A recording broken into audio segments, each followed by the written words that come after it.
पूरी दुनिया को परेशानी हुई। आप देख रहे हैं ये ऑयल वेसल्स है, यानी जो तेल है समंदर के रास्ते दुनिया में चारों तरफ जाता है। ये तेल का जो रास्ता है ये रास्ता ईरान से भी जाता है।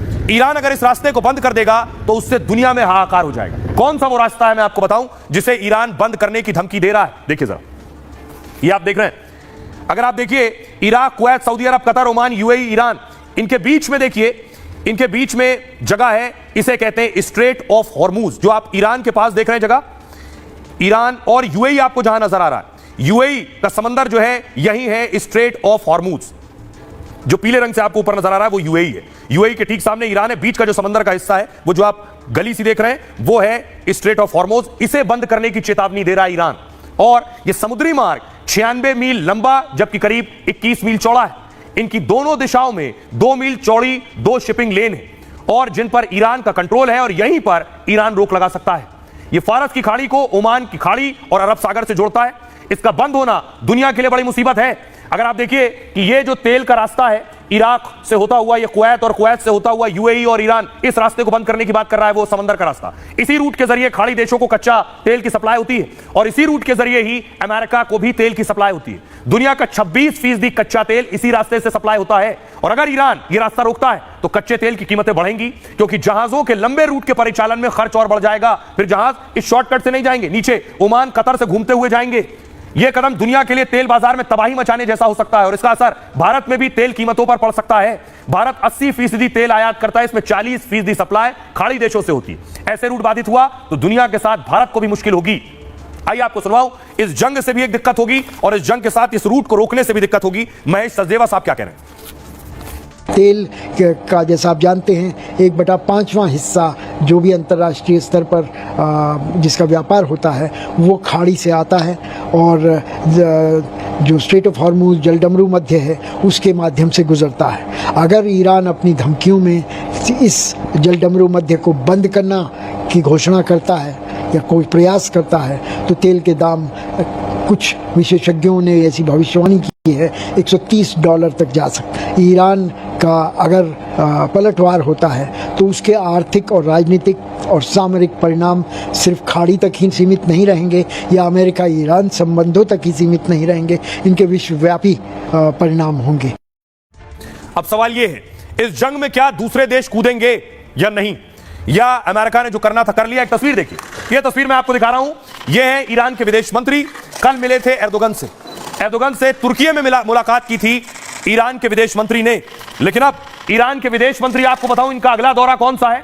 ईरान के विदेश मंत्री पहुंच रहे हैं रूस और मॉस्को में मिलने वाले हैं पुतिन से। तो क्या पुतिन इस जंग में कूदने वाले हैं? पीछे से ही सही, इस जंग में कौन कौन ईरान का साथ दे सकता है और ईरान का साथ देना यानी कि अमेरिका को इस युद्ध में फंसाना। देखिए, सबसे पहले मैं आपको बताऊं, रूस के पूर्व राष्ट्रपति दिमित्री मेदवेदेव ने सनसनीखेज दावा किया है और कहा कई देश ईरान को परमाणु हथियार दे सकते हैं। हालांकि यह साफ नहीं है कि यह देश कौन है। कल पुतिन ने विश्व युद्ध की आशंका जताई थी। ईरान के विदेश मंत्री पुतिन से मुलाकात करने वाले हैं और इस मुलाकात से जंग की स्थिति साफ हो सकती है। रूस खुद यूक्रेन के साथ जंग में घिरा हुआ है, वो चाहेगा कि सुपर पावर अमेरिका भी उलझ जाए जंग में। रूस के विदेश मंत्रालय की ट्रंप पर तल्ख टिप्पणी भी सामने आई। ट्रंप से बातचीत के सवाल पर कहा सवाल ही नहीं उठता ट्रंप से बात का। मिडिल ईस्ट में ईरान का रूस को भरोसेमंद दोस्त भी माना जाता है। यूक्रेन से जंग में ईरान ने रूस की मदद भी की थी। ऐसे में पुतिन पर ईरान की मदद का दबाव है। दूसरी तरफ चीन, जिनपिंग ने ईरान सऊदी अरब की दोस्ती करवाई थी। जिनपिंग के इस कदम ने अमेरिका को चौंका दिया था उस वक्त। हाल में ट्रेड वॉर को लेकर अमेरिका और चीन में ठनी हुई है। जंग के बीच चीन के ईरान हथियार भेजे जाने का दावा भी आया। जिनपिंग और पुतिन लगातार एक दूसरे के संपर्क में हैं। अगर पुतिन ईरान की मदद करते हैं तो चीन भी साथ होगा। अब बारी है किम जोंग की। नॉर्थ कोरियाई तानाशाह किम जोंग ने ईरान को दोस्त बताया। शांति के लिए इजराइल को किम ने कैंसर बताया था और किम जोंग ने कहा अगर लड़ाई खत्म नहीं हुई तो युद्ध भी हो सकता है। किम के पुतिन और जिनपिंग से भी बेहतर रिश्ते रहे हैं। बड़ा सवाल यह है, क्या यह तिकड़ी ट्रंप से टक्कर लेगी?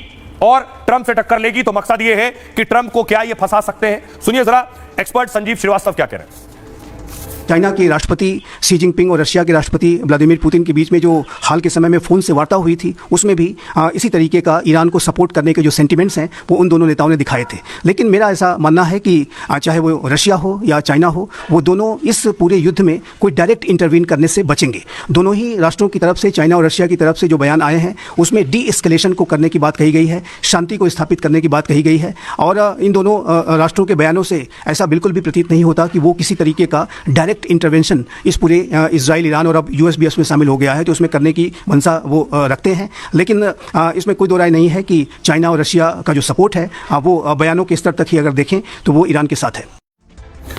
अब एक और बड़ी बात सामने आ रही है कि क्या पाकिस्तान ने धोखा दिया है ईरान को। तस्वीर में आपको दिखाऊं, ये देख रहे हैं आप, ये मुनीर मिल रहे हैं बाघेरी से, जो कि IRGC के कमांडर हैं। और आपको जानकर ताज्जुब होगा कि मुनीर इनसे मिले और मुनीर से इनके मुलाकात के बाद इनकी हत्या हो गई। अगली तस्वीर में आपको दिखाऊं, ये आप देख रहे हैं, इन्हें मार दिया इजराइल ने। क्या यह महज संयोग है कि मुनीर मिले और उसके बाद इनकी हत्या कर दी गई, या इसके पीछे आपको लगता है कोई और वजह है? देखिए क्या दावे किए जा रहे हैं। अब मैं आपको बताऊं, एक तरफ आप देख रहे हैं ट्रंप और मुनीर, क्योंकि ट्रंप मुनीर से मिले थे, और दूसरी तरफ आप देख रहे हैं वो चीफ जिनसे मुनीर मिले और इनकी हत्या हो गई। उसके बाद 31 मई को मुनीर ईरान की राजधानी तेहरान में थे। मुनीर ने ईरान के chief of staff Mohammad Bagheri से मुलाकात की और दावा है मुनीर ने ईरानी जनरल को एक घड़ी तोहफे में दी, और बताया यह जाता है कि घड़ी में एक GPS ट्रैकर लगा हुआ था। 13 जून को इजराइल के हमले में मोहम्मद बाघेरी मार दिए गए। हमले में बाघेरी के 2 सहयोगी भी मार दिए गए। ईरानी खुफिया अधिकारियों को आशंका इस बात की है कि मुनीर की गिफ्ट की गई घड़ी से ईरानी जनरल को ट्रेस तो नहीं किया गया। इसके जरिए बाघेरी की गतिविधियों पर नजर रखी गई। इसी जानकारी के आधार पर इजराइल ने सैन्य कमांडर पर हमले किए और जिसमें जनरल बाघेरी समेत 10 से ज्यादा कमांडर मारे गए। अब ईरानी मीडिया असीम मुनीर पर सवाल उठा रहा है कि मुनीर ने इजराइल को ईरानी जनरल को ट्रैक करने में मदद की। क्या मुनीर ने इजराइल और अमेरिका की मदद की? ट्रंप ने मुनीर को व्हाइट हाउस में लंच दिया, बंद कमरे में मुनीर के साथ 2 घंटे बातचीत की, और दावा है कि दोनों के बीच इजराइल ईरान को लेकर भी बातचीत हुई है। ट्रंप ने मुनीर से जरूरत पड़ने पर पाक एयरबेस के इस्तेमाल की भी बात कही है, जिसके बाद पाकिस्तान को आर्थिक सहायता का वादा किया गया। ट्रंप से मुलाकात के बाद मुनीर को ईरान का शक, मुनीर को लेकर और शक बढ़ गया है। अब सवाल यह है कि मुनीर क्या डबल गेम कर रहे हैं? मुनीर सिर्फ इतना ही नहीं, अगली तस्वीर देखिए जरा। मुनीर मिले एर्दोगन से, तुर्की गए थे मुनीर, तो वहां एर्दोगन से मुलाकात की। यहीं ईरान के विदेश मंत्री भी पहुंचे थे।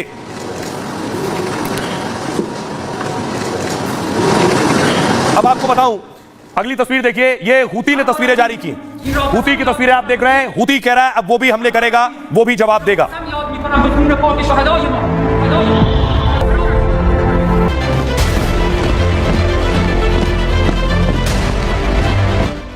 ये बॉम्बिंग से अगर यूएस ये समझ रहा है कि डिटरेंस होगा, नहीं होगा। आप देखना आइंदा 5-10 साल में ईरान 90% एनरिचमेंट करेगा। आप इस बात को देख लेना कि उस इलाके में जितने मुस्लिम अरब कंट्रीज हैं वो ये अब ये तय करेंगे कि भाई हमारा को अगर डिटरेंस चाहिए इजराइल से, तो हमको भी अब वो वही करना पड़ेगा। वो भी करेंगे, न्यूक्लियर बॉम्ब्स बनाएंगे, न्यूक्लियर वॉरेट्स बनाएंगे। इजराइल ना एनपीटी का मेंबर है, इजराइल IAEA को अलाउ नहीं करता। आप उसके न्यूक्लियर जो बनाकर बैठा हुआ इतने वर्षों से, उस पर कोई बात ही नहीं करता।